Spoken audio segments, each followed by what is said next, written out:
ഏറെ നാളത്തെ കാത്തിരിപ്പിന് ശേഷം മമ്മൂട്ടി കമ്പനിയുടെ ഏറ്റവും വലിയ ബഡ്ജറ്റിൽ എടുക്കുന്ന സിനിമയാണ്, വമ്പൻ ഹൈപ്പിൽ വന്ന സിനിമയാണ് ടർബോ.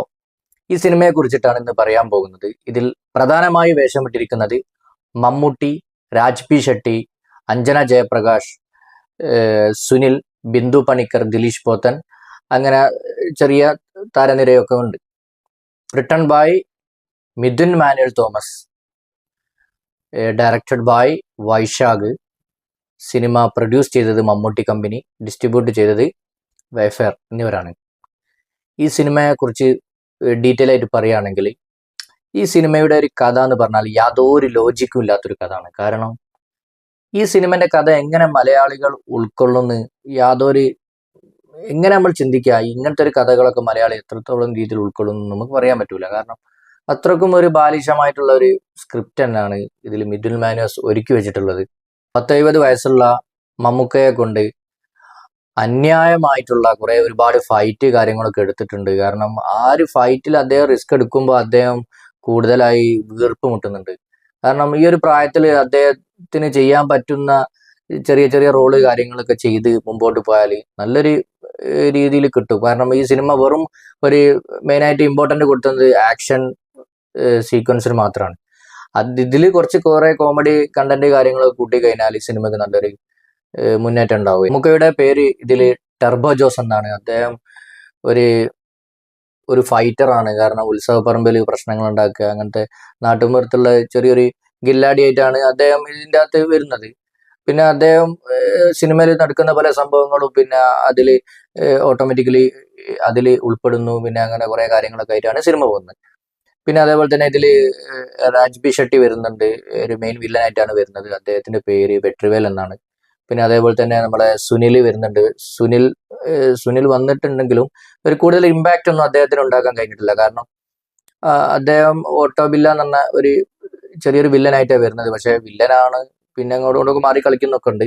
പക്ഷെ ഒരു കൂടുതലായിട്ടുള്ള കോമഡി കാര്യങ്ങളൊന്നും അദ്ദേഹത്തിൻ്റെ ഇത് വർക്കൗട്ട് ആയിട്ടില്ല. പിന്നെ വലിയ സ്വാഗും കാര്യങ്ങളൊന്നും ഇല്ലായിരുന്നു. പിന്നെ ഇതിൽ വരുന്നത് വേറൊരു വില്ലൻ ഉണ്ട്, ഒരു ഹിന്ദിയിൽ നിന്നൊക്കെ വന്നാന്ന് എനിക്ക് തോന്നുന്നത്. കാരണം അദ്ദേഹത്തിന്റെ ഒരു സ്വാഗും സ്ക്രീൻ പ്രസൻസ് ഒക്കെ നല്ല അടിപൊളിയായിരുന്നു. പിന്നെ അദ്ദേഹത്തിന് കൊടുത്ത പണിഷ്മെന്റ് കുറച്ച് കുറവായി എന്നൊക്കെ ഫീൽ ചെയ്തു. ടർബോ എന്ന സിനിമ ട്രെയിലറൊക്കെ കണ്ടാൽ നമ്മൾ പ്രതീക്ഷിച്ചത് ഒരു ആക്ഷൻ പടം തന്നെയാണ്. പക്ഷെ ഇതിൽ വെറും ആക്ഷൻ മാത്രമേ പോയി, കൂടുതൽ കോമഡി കാര്യങ്ങളൊന്നും ഇല്ലായിരുന്നു. പിന്നെ അതേപോലെ തന്നെ ഈ സ്ക്രിപ്റ്റ് തിരക്കഥ കുറച്ച് ഒരു പഞ്ചിങ് ഇല്ലാത്തൊരു തിരക്കഥയായി പോയി. കാരണം ഒരു പ്രശ്നം നടന്ന് മറ്റൊരു പ്രശ്നത്തിലേക്ക് പോകുമ്പോൾ അതിലൊന്നും കാണുന്നവർക്ക് ഒരു വലിയൊരു ഇമ്പാക്റ്റ് കാര്യങ്ങളൊന്നും ഫീൽ ചെയ്തിട്ടില്ല. പിന്നെ മമ്മൂട്ടി ഫാൻസ് അങ്ങനത്തെ ആൾക്കാർക്കൊക്കെ കുറെ കൈയടിക്കാനുള്ള രംഗങ്ങളൊക്കെ ഉണ്ട്. ഫൈറ്റ് എന്ന് പറഞ്ഞാൽ മമ്മൂട്ടി അടിച്ച് പൊളിയാക്കി ചെയ്തിട്ടുണ്ട്. പിന്നെ മമ്മൂട്ടീൻ്റെ ഒരു 10-20 വർഷത്തെ ഉള്ളിലുള്ള ഒരു ഫൈറ്റ് കാര്യങ്ങളൊക്കെ നോക്കിയാൽ ഇതിൻ്റെ അകത്ത് സൂപ്പറാക്കി തന്നെ ഫൈറ്റ് അടിപൊളിയാക്കി ചെയ്തിട്ടുണ്ട്. ഇങ്ങനത്തെ ഒരു ഫൈറ്റ് സീന് മുമ്പത്തെ മലയാള സിനിമയിലൊന്നും ഇങ്ങനെ കണ്ടിട്ടില്ല. തുമ്പിയെ കൊണ്ട് കല്ലടിപ്പിക്കുന്ന ഒരു ഫീലാണ് മമ്മൂട്ടി ഇതിൽ ചില ഫൈറ്റ് കാര്യങ്ങളൊക്കെ ചെയ്യുന്നത് കണ്ടപ്പോൾ തോന്നിയത്. പിന്നെ അതേപോലെ തന്നെ ഈ പടം വെറും ഫൈറ്റ് കാര്യങ്ങൾ ആ ഒരു ആക്ഷൻ ലെവലിലേക്ക് തന്നെ പോയി. കോമഡി കാര്യങ്ങളൊന്നും ഇല്ലായിരുന്നു, കൂടുതൽ ഡയലോഗ് കാര്യങ്ങളൊന്നും ഇല്ലായിരുന്നു. പിന്നെ ചെറിയ ഒരു കഥയും പിന്നെ അതിന്റെ കുറച്ച് സംഭവങ്ങളൊക്കെ ആയിട്ട് പോവുകയാണ്. ഒരു കഥ എന്ന് പറഞ്ഞാൽ കഥക്ക് ഒരു ഡെപ്ത് ഇല്ലാത്തൊരു കഥ ആയിപ്പോയി. പിന്നെ രാജ് ബി ഷെട്ടി വെട്രിവേൽ എന്ന കഥാപാത്രമായിട്ട് വന്നത്, അദ്ദേഹത്തിന്റെ ഒരു മാസ് എൻട്രി ഉണ്ടായിരുന്നു, അത് ഉഷാറായിരുന്നു. പിന്നെ അതേപോലെ തന്നെ അദ്ദേഹം കൂടുതലായി സ്ക്രീനിൽ ഉണ്ടായിരുന്നു. പിന്നെ കുറെ ഡയലോഗ് കാര്യങ്ങളൊക്കെ ആയിട്ട് അദ്ദേഹത്തിന് നല്ല സ്പേസ് കിട്ടി. പിന്നെ അതുപോലെ തന്നെ ഓട്ടോബില്ല എന്ന് വന്ന സുനിലിന് ചെറിയ കുറച്ച് സ്പേസേ കിട്ടിയിരുന്നുള്ളൂ. പക്ഷെ വലിയ കോമഡി കാര്യങ്ങളൊന്നും ഇല്ലായിരുന്നു അദ്ദേഹത്തിന്റെ വകയായിട്ട്. പിന്നെ അതേപോലെ തന്നെ ബിന്ദു പണിക്കർ വരുന്നത് മമ്മൂട്ടിയുടെ അമ്മച്ചിയായിട്ടാണ്. പിന്നെ അവര് മകന് അമ്മ തമ്മിലുള്ള കുറച്ച് പിന്നെ ഡയലോഗ് സ്നേഹ സംഭാഷണങ്ങളൊക്കെ ഉണ്ടായിരുന്നു. പിന്നെ അതേപോലെ തന്നെ അഞ്ജന ജയപ്രകാശ് വരുന്നത് ഈ ഇന്ദു എന്ന് പറഞ്ഞ ഒരു പെൺകുട്ടിയായിട്ടാണ്. അവര് പിന്നെ വലിയൊരു റോളും കാര്യങ്ങളൊന്നും ഇല്ല. പിന്നെ നമിത വരുന്നുണ്ട്. അതുപോലെ തന്നെ ആ കുട്ടിക്കൊന്നും വലിയ കൂടുതലായിട്ട് ഒന്നും ചെയ്യാനില്ലായിരുന്നു സിനിമയിൽ. ഇതിന്റെ സിനിമോട്ടോഗ്രാഫി ചെയ്തത് വിഷ്ണു ശർമ്മയാണ്. പിന്നെ അതേപോലെ തന്നെ ഇതിന്റെ മ്യൂസിക് ക്രിസ്റ്റോഫ് സേവ്യറുടെ അടിപൊളി മ്യൂസിക് ആയിരുന്നു.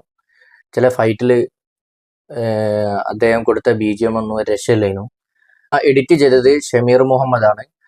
പിന്നെ അതേപോലെ തന്നെ ഈ സിനിമയിൽ കൂടുതലായിട്ട് ഈ സിനിമയെ കുറിച്ചൊന്നും പറഞ്ഞു ഞാൻ വെറുതെ നെഗറ്റീവ് ഒന്നും പറയുന്നില്ല. മമ്മൂട്ടി ഫാൻസിനും അതുപോലെ തന്നെ മമ്മൂട്ടിയെ സ്നേഹിക്കുന്ന പ്രേക്ഷകർക്കും പോയിട്ട് ഒരു വൺ ടൈം വാച്ചബിൾ മൂവിയാണ് ടർബോ. ആക്ഷനൊക്കെ അടിപൊളി ആയിരുന്നു. നിലവിൽ മമ്മൂട്ടി കമ്പനി ചെയ്ത റോഷാക്ക് ആയിക്കോട്ടെ, നൻപകൽ നേരത്ത് മയക്കം, കാതൽ, ഇതിനു പുറമെ ഏറ്റവും വലിയൊരു ബിഗ് ബഡ്ജറ്റ് ഏകദേശം 70 കോടിയോളം രൂപ വരുന്ന ബഡ്ജറ്റിൽ ഇറക്കിയ ഒരു സിനിമ ആയതുകൊണ്ട് ഒരു തിയേറ്ററിൽ പോയി കാണാൻ പറ്റുന്ന ഒരുപാട് രംഗങ്ങളും കാര്യങ്ങളൊക്കെ ഇതിൻ്റെ അകത്ത് ഒരുക്കിയിട്ടുണ്ട്. അപ്പോൾ തിയേറ്ററിൽ തന്നെ പോയി മാക്സിമം സിനിമ കാണുക. അടിപൊളി സിനിമ ആണ്. അപ്പോൾ നമ്മളെ റിവ്യൂ ഇഷ്ടമാണെങ്കിൽ എല്ലാവരും കമൻറ്റ് ചെയ്യുക, ലൈക്ക് ചെയ്യുക, സബ്സ്ക്രൈബ് ചെയ്യുക. ഓക്കെ, അപ്പോൾ റിവ്യൂ ഇവിടെ അവസാനിച്ചിരിക്കുന്നു.